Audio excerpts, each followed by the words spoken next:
আল্লাহর পয়গম্বরের সাহাবী হযরত উসমান ইবনে আফফান রাদিয়াল্লাহু তাআলা আনহু বলেন, আমার হাবিব বলেন, মান বানা লিল্লাহি মাসজিদান কামান বানাল্লাহু লাহু বাইতান ফিল জান্নাহ। যে ব্যক্তি আল্লাহ তাআলার সন্তুষ্টির জন্য মসজিদ নির্মাণ করবে, আল্লাহ তাআলা ওই ব্যক্তির জন্য জান্নাতে ঘর নির্মাণ করবে। চিল্লায়া বলি সুবহানাল্লাহ। তাহলে এই মসজিদ যারা নির্মাণ করবে, আল্লাহ তাদের জন্য আখিরাতে জান্নাতে উৎকৃষ্ট মানের ঘরের ব্যবস্থা করবে। সুবহানাল্লাহ। এই জন্য মসজিদের সাহায্যে আমাদের এগিয়ে আসতে হবে। আমাদের জান, আমাদের মাল আল্লাহর রাস্তায় খরচ করতে হবে। আল্লাহ সূরাতুল আলী ইমরান 4 নম্বর পারা 1 নম্বর পৃষ্ঠা প্রথম লাইনের মধ্যে আল্লাহ বলেন, 92 নম্বর আয়াত, লা তানালুল বিররা হাত্তা তুনফিকু মিম্মা তুহিব্বুন ওয়া মা তুনফিকু মিন শাইইন ফাইন্নাল্লাহ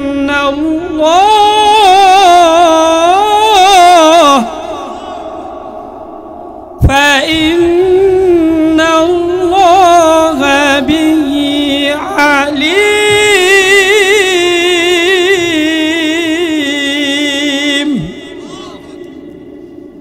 কাবার মালিক আল্লাহ, আরশ আজিমের মালিক আল্লাহ কালামে হাকিমের মধ্যে জানিয়ে দিলেন, ওগো আমার পয়গম্বর মুহাম্মদ, আপনি দুনিয়ার মানুষদেরকে জানিয়ে দেন, আমি আল্লাহ ঘোষণা করলাম দুনিয়ার মানুষেরা যেন উত্তম জিনিসকে আমার জন্য ব্যয় করে, যে জিনিসটা তাদের কাছে অধিক পছন্দনীয়। লান তানালুল বিররা হাত্তা তুনফিকু মিম্মা তুহিব্বুন, যে জিনিসটা তোমাদের কাছে অধিক প্রিয় ওই জিনিসটা তোমরা দান করবা। ওমা তুনফিকু মিন শাইইন, কারণ তুমি বান্দা যা কিছু খরচ করো না কেন, দান করো না কেন, আমি আল্লাহ তাআলা তা জানি। ফাইন্নাল্লাহ বিহি আলিম, আল্লাহ এ ব্যাপারে জ্ঞাত।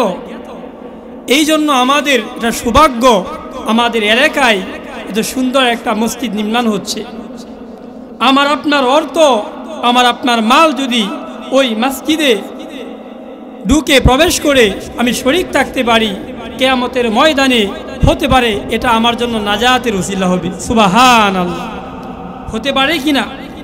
শুধু তাই না, আল মসজিদু ইয়াশফাউ লিআবদিন ইয়াউমাল কিয়ামাহ, কাবার মালিকের দরবারে ওই দিন মসজিদ সুপারিশ করবে, ওগো মালিক আল্লাহ, ওগো মালিক আল্লাহ, তোমার বান্দা তোমার ঘরের জন্য মেহনত করেছিল, আমি মসজিদকে মহব্বত করত, মসজিদে তার যথেষ্ট পরিমাণ সাহায্য ছিল, সহযোগিতা ছিল।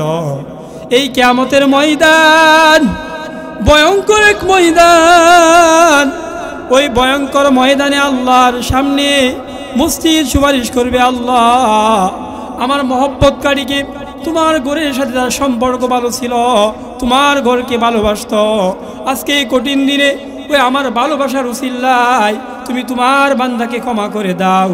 আল্লাহ আল্লাহ ক্ষমা করে দিবে। সুবহানাল্লাহ।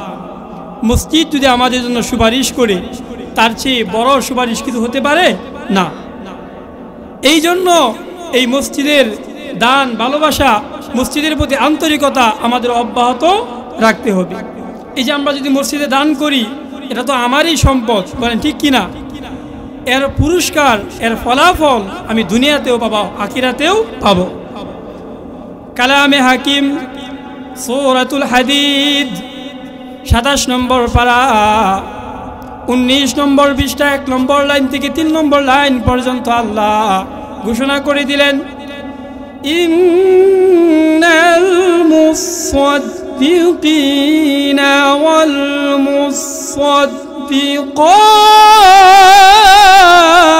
الصديقات وأقرضوا الله قرضا حسنا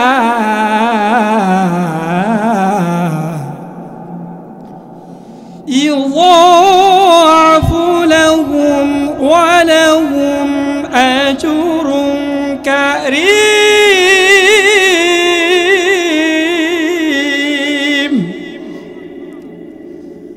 আল্লাহ বলে আমার পয়গম্বর ও নবী মুহাম্মদ আপনি দুনিয়ার মানুষের মাঝে ঘোষণা করে দেন আমি আল্লাহ আসমান থেকে জানিয়ে দিলাম দুনিয়ার মানুষেরা যারা যে সমস্ত নারী যে সমস্ত পুরুষ আমি আল্লাহর জন্য দান করবে তারা দানশীল হবে দানশীলা হবে তাদের জন্য আপনি সুসংবাদ জানিয়ে দেন দান করলে তাদের সম্পদ কমবে না তাদের দুনিয়াতেও সম্পদ বাড়বে ওই দানের উসিলায় আল্লাহ আমি আল্লাহ তার আমলেও বৃদ্ধি করে দিব তার নেক বৃদ্ধি করে দিব তার সম্পদ বৃদ্ধি করে দিব সুতরাং এই যারা দানশীলা হবে এমনকি আল্লাহ আয়াতের পরের অংশ বলেন দান তো পরের কথা যদি কেউ কাউকে সদগায়ে হাসানা করদায়ে হাসানাও দেয় দার দেয় তারেও আমি আল্লাহ দ্বিগুণ করে দিব সুবহানাল্লাহ আর যারা দান করবে তাদের অবস্থা কত হবে বলেন ঠিক কিনা এই জন্য এই দান সদগার মাধ্যমে আমাদের বালা মুসিবত দূর হয় রাসূল আরবি বলেন আস-সাদাকাতু তুরাদ্দুল বালা তোমরা বেশি বেশি দান করো তাহলে তোমাদের দুনিয়ার মুসিবতগুলা আমি আল্লাহ দূর করে দিব সুবহানাল্লাহ ইবনে মাজার হাদিস মেশকাতে বর্ণিত নবীজি বলেন আস-সাদাকাতু তুরাদ্দুল বালা যে বান্দা যত বেশি দান করবে আমি আল্লাহ তার উপর তত বেশি রহম করব বালা মুসিবতগুলাকে আমি দূর করে দিব সুবহানাল্লাহ এই জন্য দান করবো তো ইনশাআল্লাহ সব সময় মসজিদের প্রয়োজনে আমাদের যখন যা প্রয়োজন আমরা যে যতটুকু পারি সাহাবায়ে কেরামের মতো আমরা আমাদের সম্পদকে আমাদের জান মালকে মসজিদে আত্মনিয়োগ করার চেষ্টা করবো তো ইনশাআল্লাহ